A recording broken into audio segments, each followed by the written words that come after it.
Hello மக்களே, வீடியோவை skip பண்ணாமல் ஃபுல்லாக பாருங்கள்.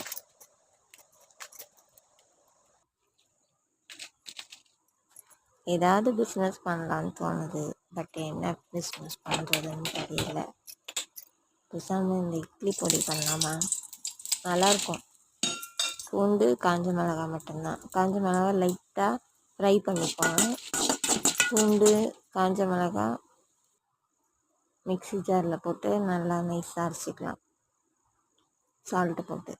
இது எப்படியும் ஒரு 10 நாள் வரையும் இந்த பொடி சூப்பராக இருக்கும். நல்லெண்ணெய் எவ்வளோ ஊற்றினாலும் எண்ணெய் ஊற்ற ஊற்ற இந்த பொடி இழுத்துக்கும், பட் ஆனால் டேஸ்ட்டாக இருக்கும். ட்ரை பண்ணி பாருங்கள். பிடிச்சிருந்தா லைக் பண்ணுங்கள், ஷேர் பண்ணுங்கள், சப்ஸ்கிரைப் பண்ணுங்கள். அப்படி யாருக்காவது இந்த பொடி வேணும்னா கமெண்ட் பாக்ஸில் கமெண்ட் பண்ணுங்கள். நாங்கள் சேல் பண்ணலான்னு ஐடியாவில் இருக்கோம்.